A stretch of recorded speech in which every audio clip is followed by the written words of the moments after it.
Hello বন্ধুরা, কেমন আছেন সবাই? আশা করি সবাই ভালো আছেন। বন্ধুরা, আমাদের এই গল্পগুলো যদি ভালো লাগে অবশ্যই লাইক করবেন, কমেন্টস করে জানিয়ে দেবেন।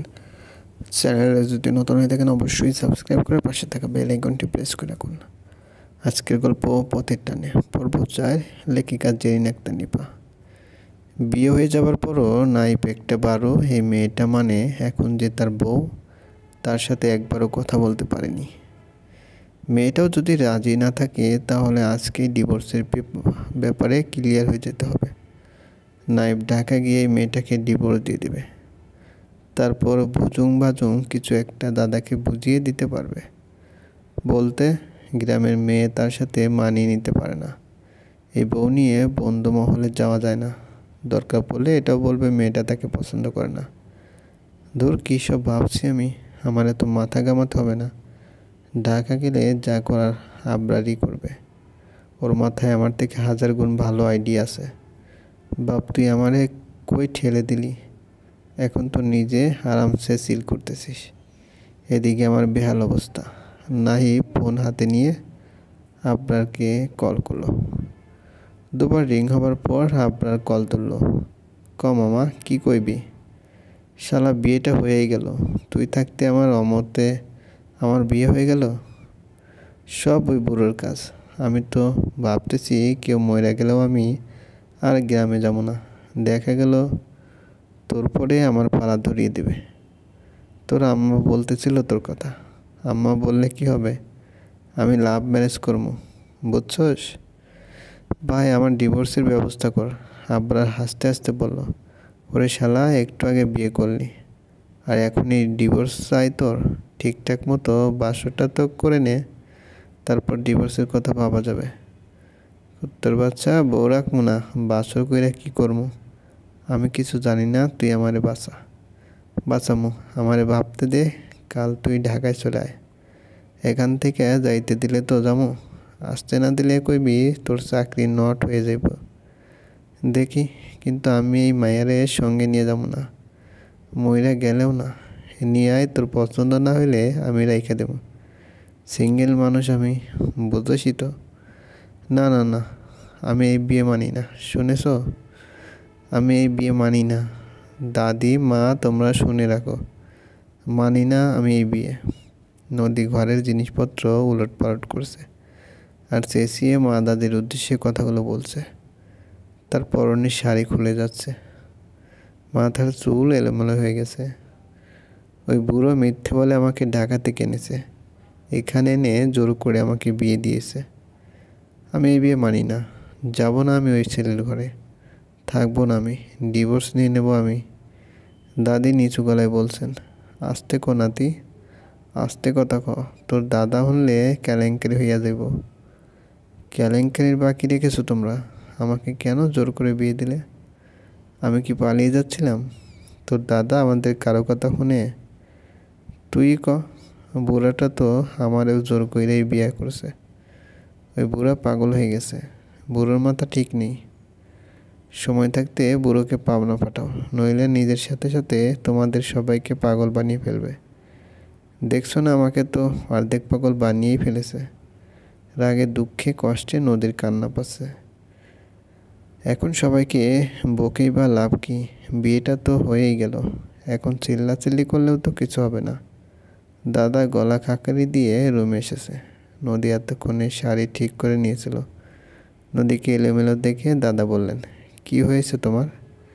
এমন পাগল সেজে বলে আছো কেন? তুমি আমাকে পাগল বানিয়েছো, এখন পাগল সাজবো না তো কি ভালো মানুষ সাজবো? দাদা হাসলেন। নদী রেগে গিয়ে বলল, হাসবে না তুমি? রাগ লাগছে আমার, ইচ্ছে করছে আমার কাঁচা পাকা চুলগুলো ছিঁড়ে ফেলতে ইচ্ছে করছে, এই তো? নদীর ঠোঁট চোখা করে নাকে দুপাশ ফুলিয়ে বলল, বুড়ো, তোমার জীবনে ভালো হবে না, অভিশাপ দিচ্ছি আমি। এই কয়দিনের ভিতর তোমার দাঁত পড়তে শুরু করবে, মাথায় যেগুলো কাঁচা চুল আছে ওগুলো পেকে যাবে, চুল ঝরে টাক হয়ে যাবে মাথায়, চোখে আরও সমস্যা দিবে, চশমা নিয়েও তখন বুড়িকে দেখতে পাবে না।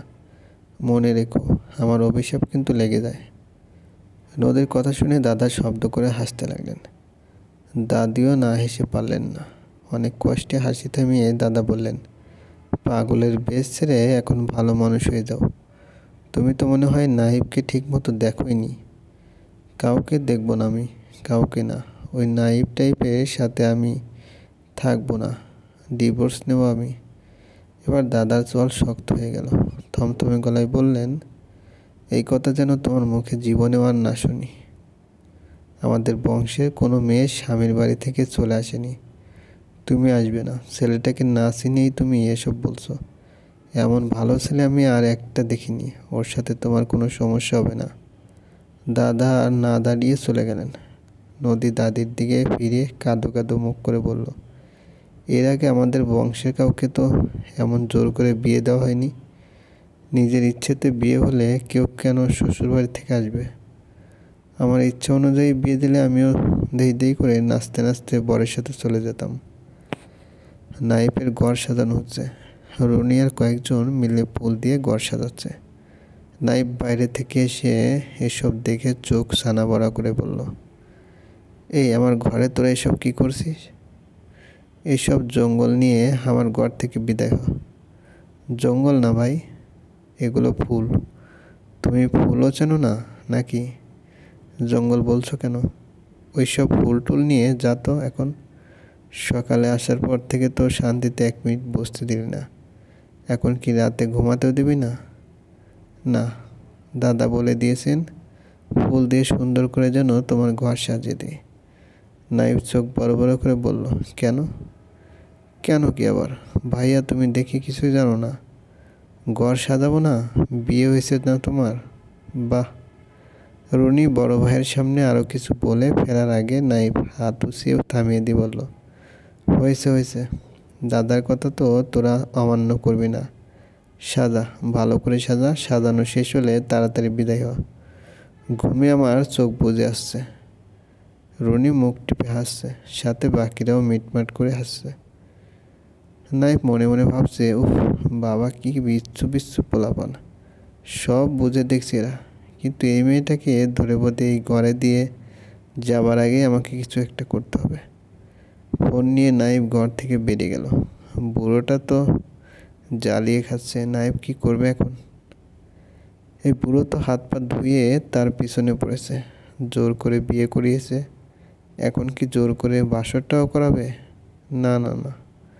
নাইফ চোখের সামনে সর্ষে ফুল দেখতে পাচ্ছে। না না না, শুধু সর্ষে ফুল না, পুরো সর্ষে ক্ষেত দেখতে পাচ্ছে। তাকে এখন একজনই বাঁচাতে পারবে, আর সে হলো আবরার। কল করলো নাইফ। 3 বার রিং হবার পর আবরার বলল, কিরে শালা, এত প্যারা দিতাছোস কেন? বিয়া করছোস, এখন বউরে সময় দে না। আমার পিছু পইরে আসোস কেন? ঘুমাইতাছোস তুই? এইদিকে আমার অবস্থা পান্তা ভাব। কি হয়েছে কপাল? ঘর সাজাইতেছে, বাসর করা লাগবে। ওই গরু ওই, এই কথা আমারে কইতাছোস কেন? আমি কি করবো? তুই কিচ্ছু করবি না? আবার এলসাও, আমি কি তোর বদলে বাসর করবো? না, তুই আমারে বাঁচাবি। লাথি মাইরা তোর দাঁত ফালাই দেবো। আমি কেমনে বাঁচাবো তোরে? তুই কি কচি খোকা? ফিডার খাস তুই? কিচ্ছু বলস না? রাখতাছোস কেন? মাইয়া ঘরে আইলে পায়ে ধইরা কইবি আমারে মাফ করে দেবেন। আমি আসলে ওই টাইপ পোলা, জুতা মারমো তোরে। আমি ওই টাইপ পোলা?